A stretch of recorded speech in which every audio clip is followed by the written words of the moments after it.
Hello, good afternoon, everybody. How was your day? It's good to have you into this live facilitation. Hope you had a nice day. You are welcome to today's facilitation.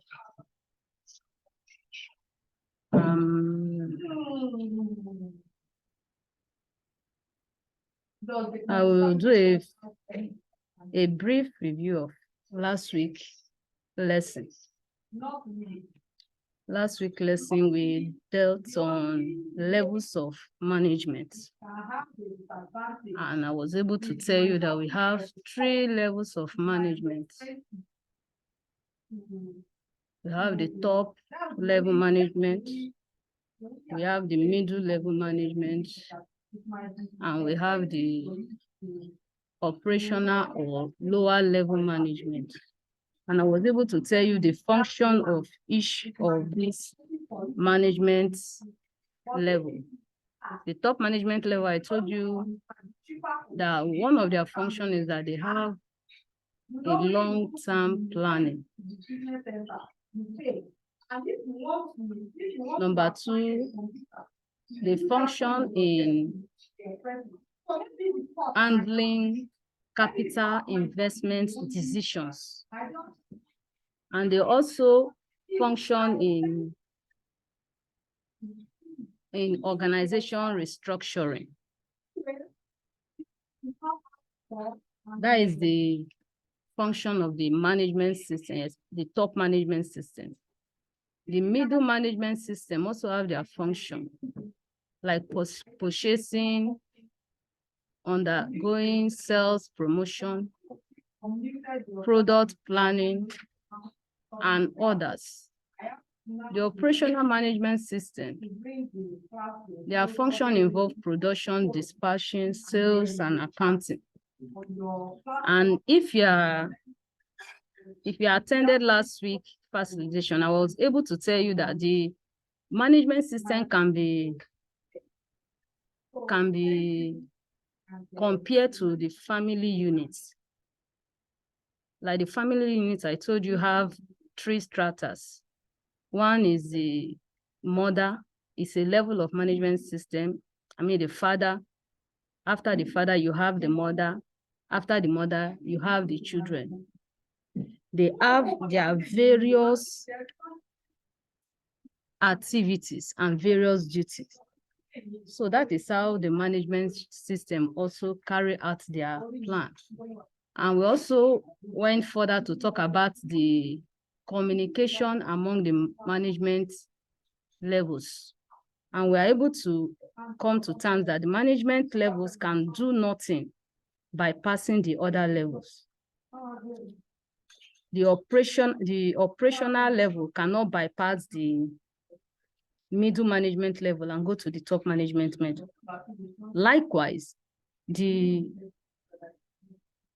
top management level cannot bypass the middle management level and go to the operational management level. So there's always a flow of communication. There's always a channel of communication among the management level. And that is the structure of the management level. We talk about development of MIS. So like I said earlier, developing MIS in any organization is very, very important. It will make the management to be able to take decisions without stressing his or herself. It will make the management to be able to look back on what have been going on in the system and the organization and be able to take his or her decision. So that is what we studied about last week. The 3 levels of management, their communication flow, and the need to develop an MIS. Today we are going to enter into our lesson. And the topic of our lesson, let me share my screen. I will share my screen now. The topic of our lesson says overview of information technology.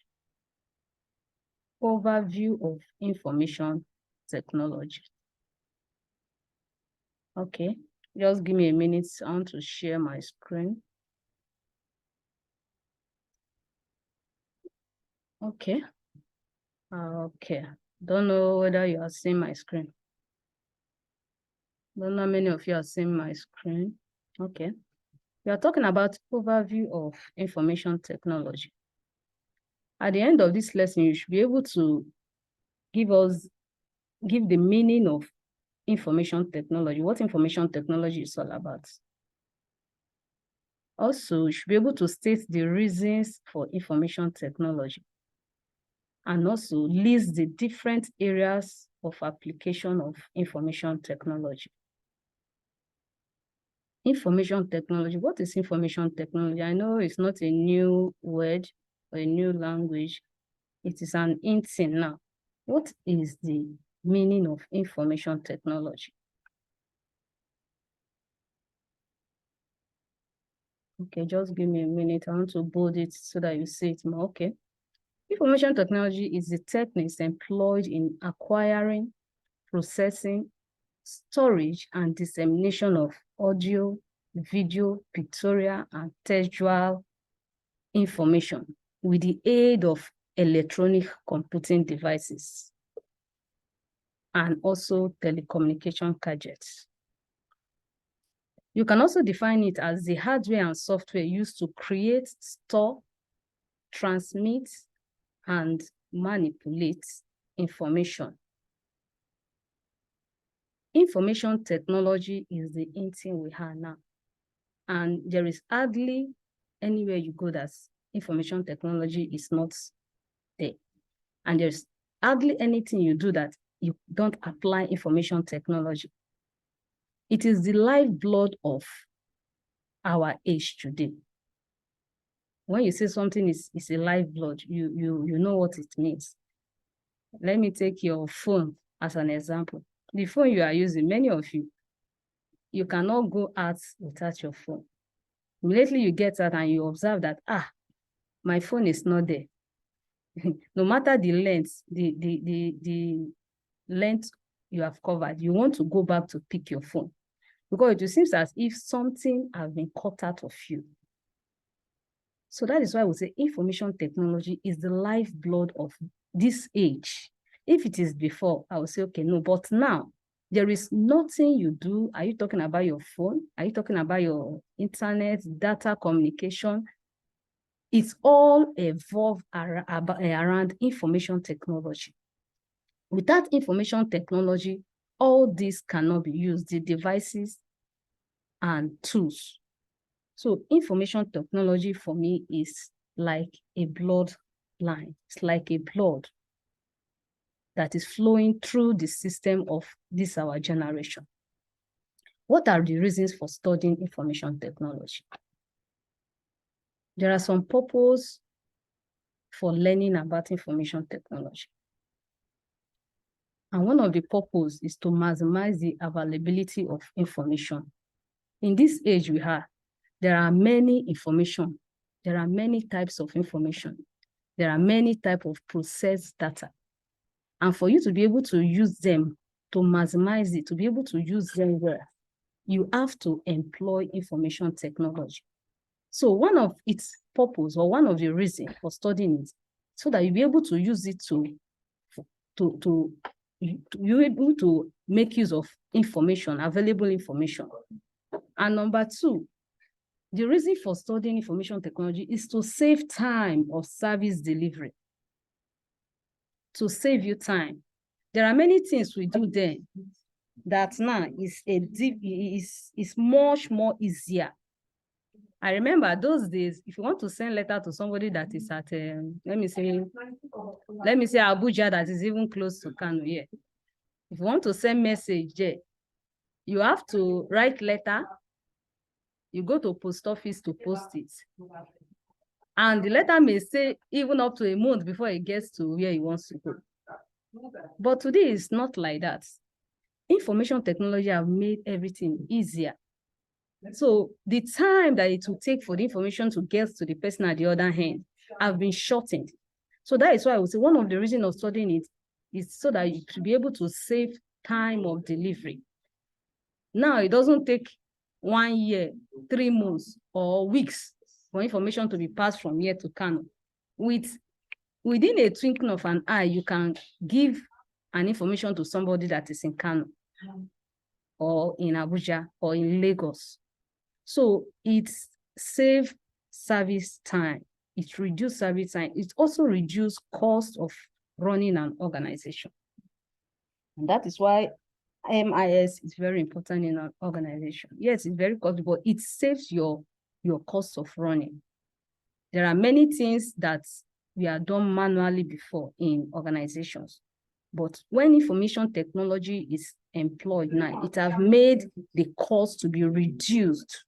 So it saves cost of running things. Like before, if we talk about maybe in an organization when there was no computer then, if you want to type a letter, you know, if it's a very big organization, you know how many typists you are going to employ. You know how many typists you employ.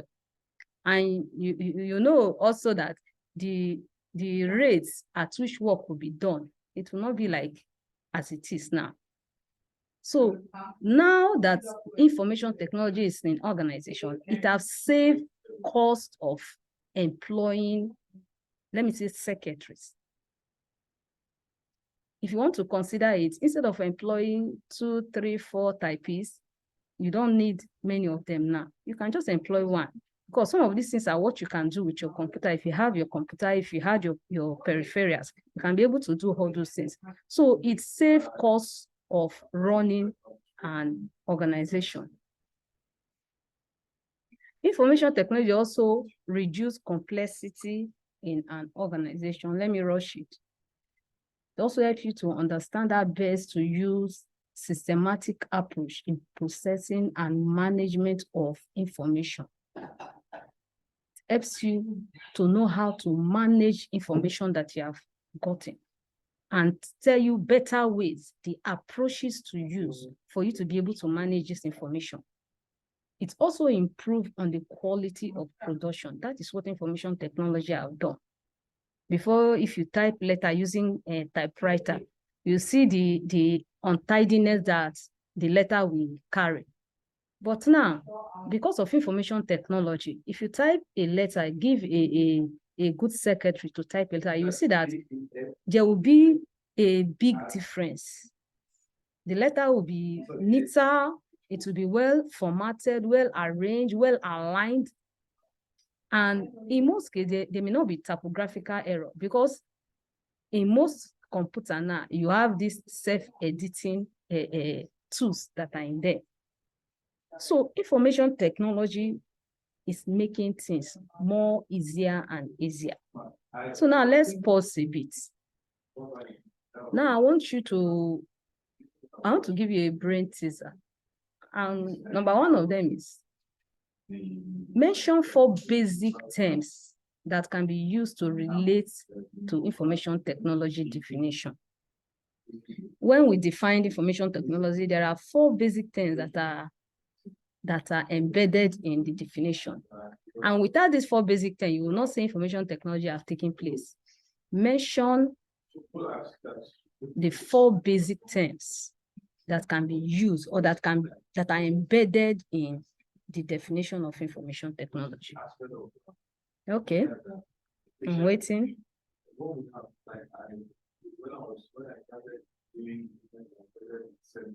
Okay.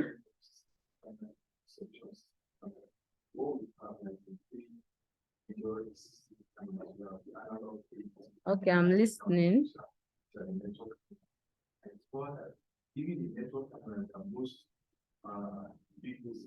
Okay. Okay, you can talk now, Ada. Okay.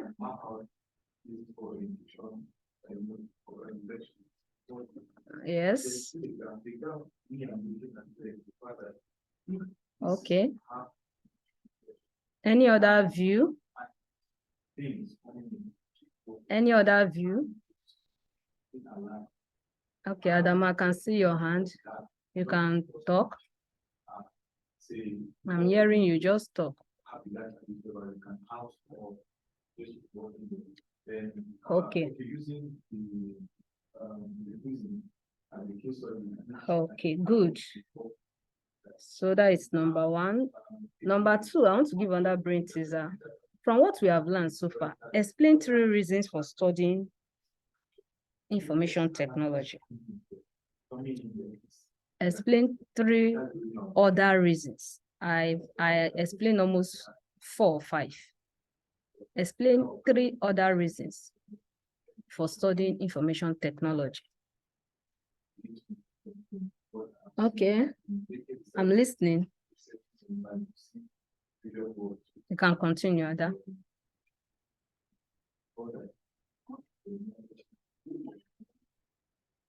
Okay. Okay.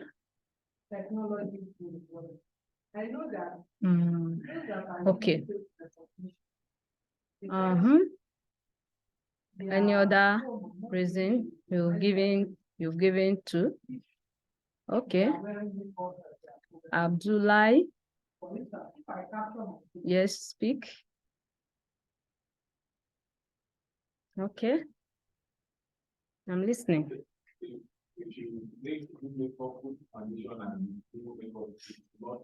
Okay. Okay. I can give only one reason. Very good. Both of you are right. You are right. Seriously. So, from the first question we asked, the 4 major things that you talk about that are embedded in the definition of information technology, like you said, number 1, you have to, it involves acquiring data. It involves also processing the data, storing the data, and disseminating it as information, whether through audio, through video, through picture, text, and what have you. So, but it must involve these 4 things. You acquire, process, you store it, and then you disseminate it. So these are the 4 main things when you talk about information technology. Without these 4 main tools, the information technology will not hold. So those are the 4 main things.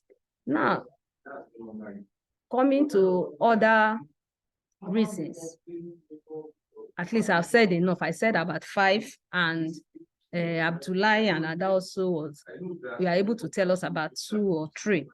So we'll continue the teaching. Now I want to talk about the ethics of information technology. Ethics. By ethics of information technology, we mean the principle and values of governing the use of telecommunication cadence in relation to information dissemination. There is no organization that doesn't have ethics. It's not only organization. There is nothing that we do on earth that doesn't have ethics. Ethic means principle. Ethic means value. What is the value? In your home, there is value. There's a family value, especially if you're a parent. There's a family value you always preach to your children to follow. So in everything we do, there are values, there are principles. So also in information technology, there are some ethics that need to be maintained, without which you are not obeying the rules of information technology. Some of these ethics of information technologies are: 1, you do not use IT devices to transmit fake news. Don't use IT devices to transmit bad statements or threaten users. So people that are doing such, they are working against the ethic of information technology. Yes, information technology is good. It has a lot of advantages, but it also has disadvantages because of the way people use it. And that is why it have ethics. But unfortunately, most people are not following these ethics. So if you are working with information technology, you are working with devices of information technology, the tools of information technology, you have to follow its ethics. And like I said, don't transmit fake news with it. Don't transmit bad statements. Don't threaten users of the information technology, users of the net. There are many areas you can violate this law when it comes to this I've mentioned. If you go to the net, you see a lot of fake news. You see a lot of fake news that are going viral. And many people, sometimes I used to say, because they have phone on their hand, they have data, they write anything they want to write. They say anything they want to say. It is unethical. One of the tests of integrity, one of the tests of, how will I put it, is when you are able to obey the values or the ethics of whatever you have or whatever you are doing. So don't transfer fake news. Don't use hate speeches. Don't use bad statements. No matter how offended you are, your ability to be able to control yourself shows your maturity, even down to you using the information technology. You don't threaten users.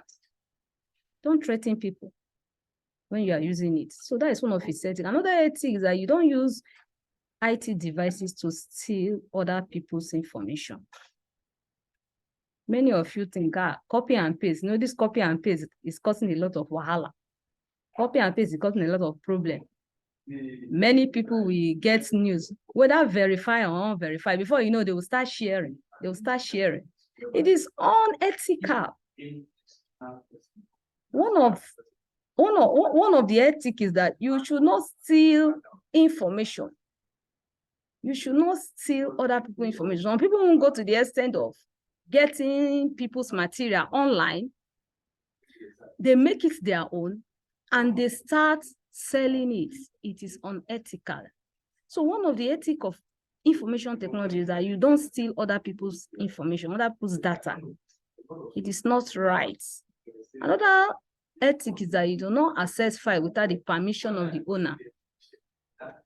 There are a lot of open documents, open files, open resources online. That should not make you to be an online thief. If you want to make anybody's information, your own information, you have to take permission from that person. You have to learn to reference that person, reference that site, reference where you got the information from. It is not your idea, it's another person's idea. But unfortunately, a lot of people are doing a lot of copying, downloading, and after downloading it, they will change the cover. Some will even go to the extent of changing the topic, but the content is still the same.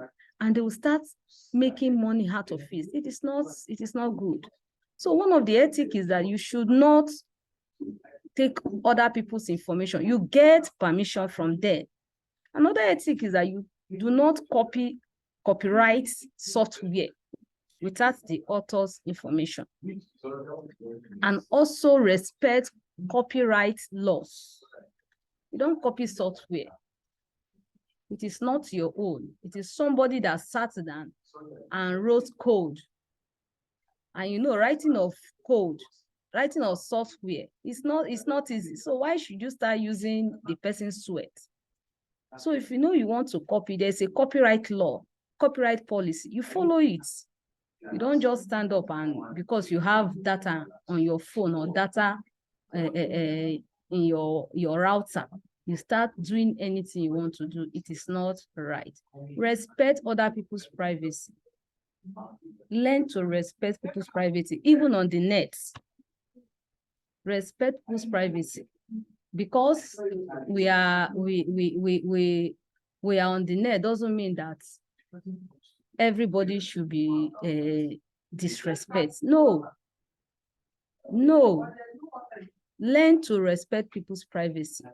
Don't enter into people's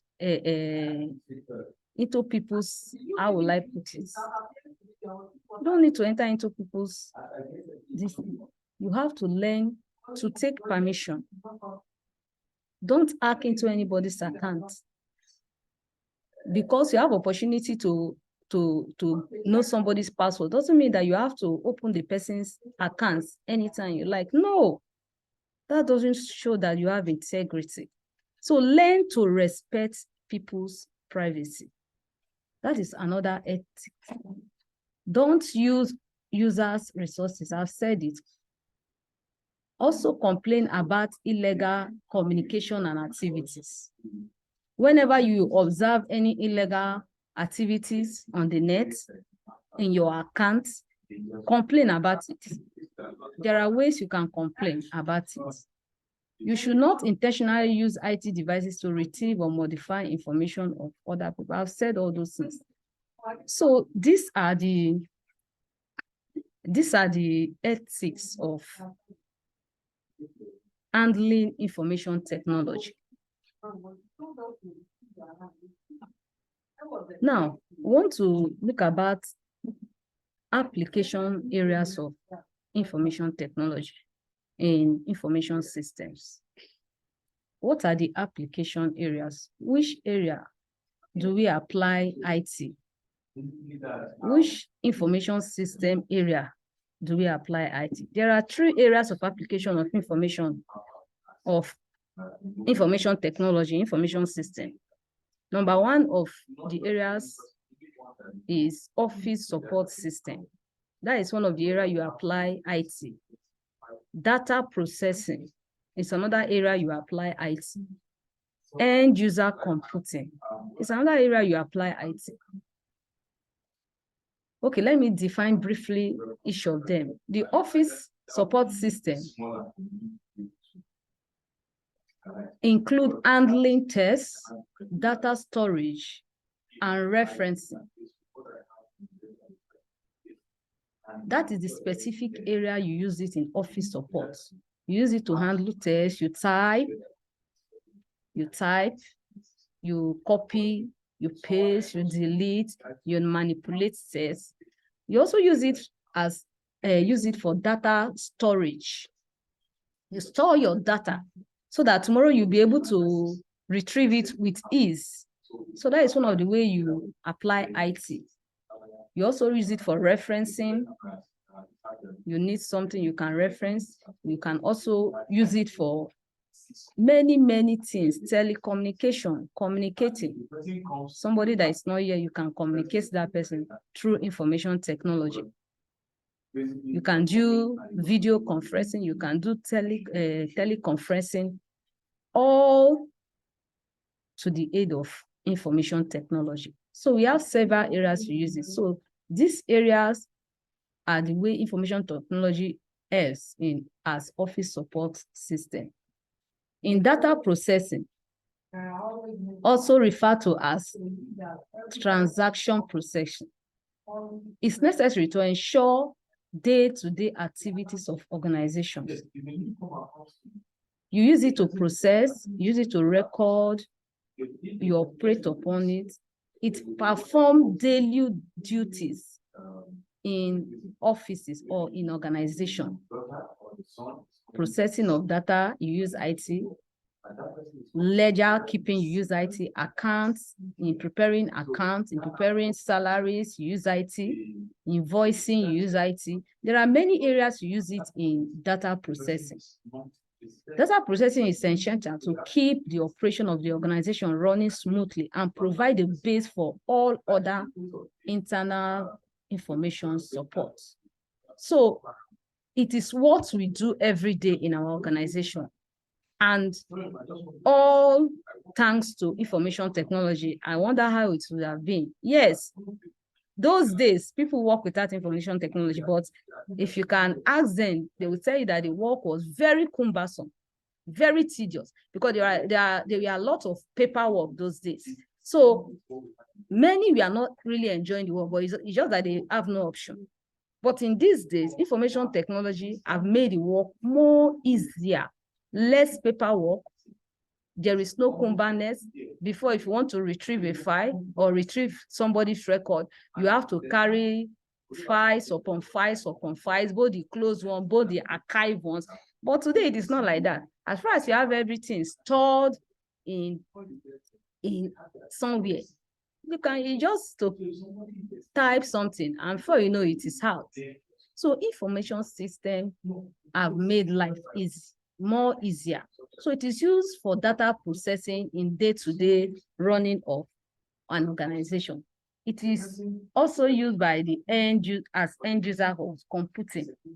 Ordinarily, the individual who have direct contact with computers, we are the system programmers, the analysts, the designers.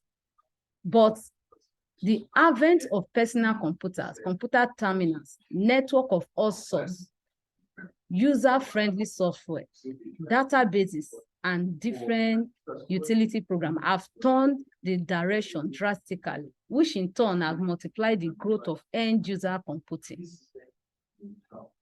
I don't know whether you understand what I read. Before, the computer system can be mainly accessed by programmers, computer analysts, designers. But now, even somebody inside the market have computer, inside the village market. Let me not even say inside the market. We have different grade of market. Inside village market, have a computer. Why? Because information technology is going world viral. It is making things easier. So an ordinary layman, an ordinary person now can now operate the system. If you don't have a system, you have a phone. It's part of IT. So information technology have gone to the grassroots that everybody are using it now. So some of the applications that support the end user computing and decision support system,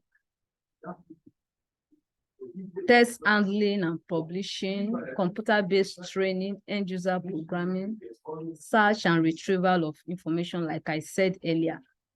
These are how it helps end user to actualize their activities. For an interactive computer-based system to exist, the following criteria have to be met. For an interactive computer-based system to exist, the following criteria have to be met. Before you can say something is IT-based, computer-based, there are some conditions it must meet. And one of that condition is that there must be a large database. A large database, there must be a large memory that it will use to save data, that it will use to save information. So without this large memory, it is not a complete IT device or it is not a complete computer-based system. It must have large data manipulation. Large data manipulation, that means you have a lot of things you have to do on data that it will accept. Like your Microsoft Word.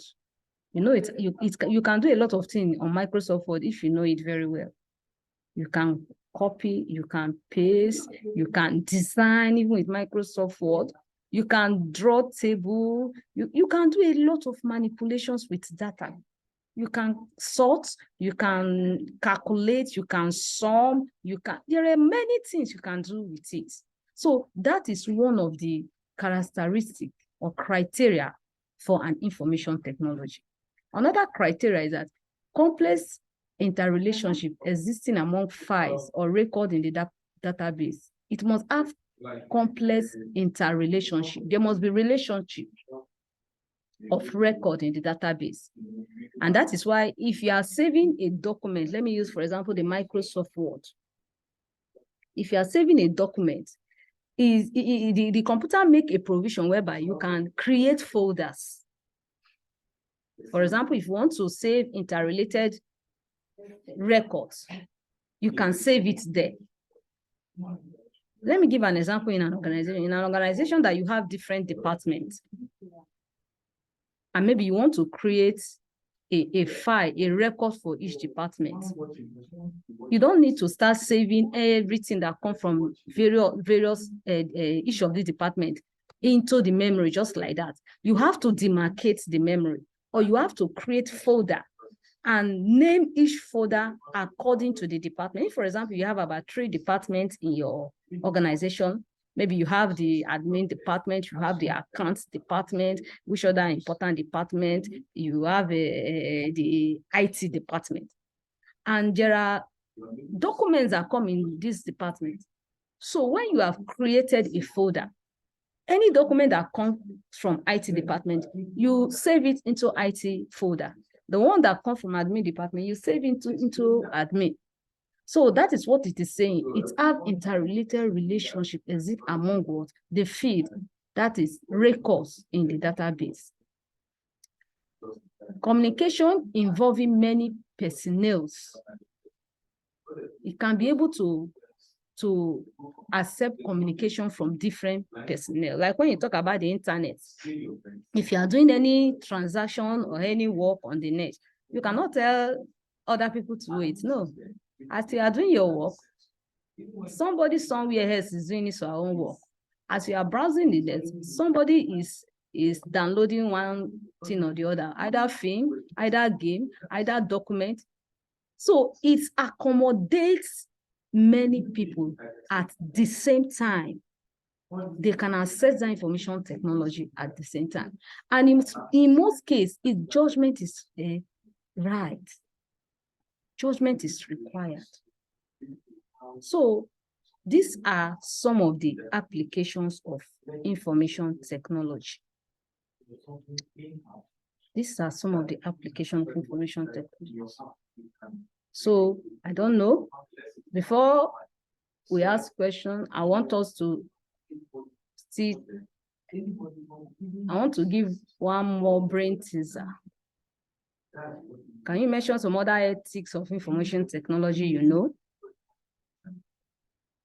Mention some other ethics of information technology you know. I will be able to mention many.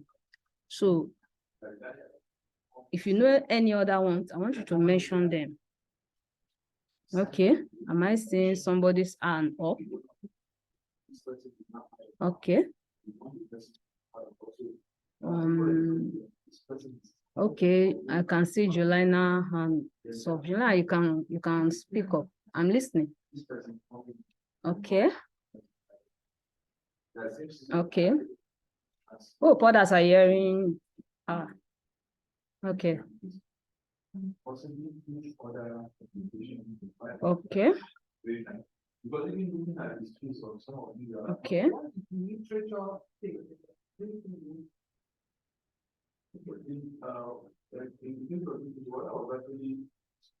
Okay, good.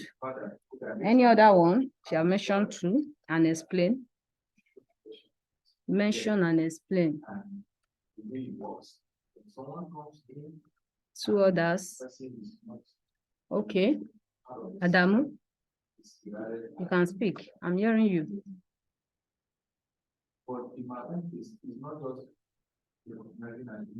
Okay.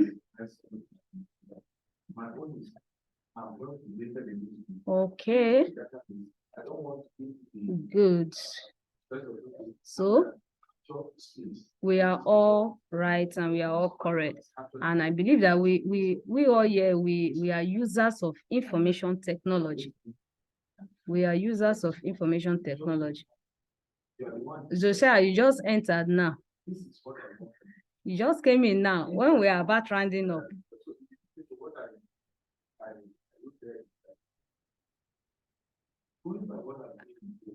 I think we are about rounding up when you enter now. I'm sorry for that. I closed late for more. Oh, sorry about that.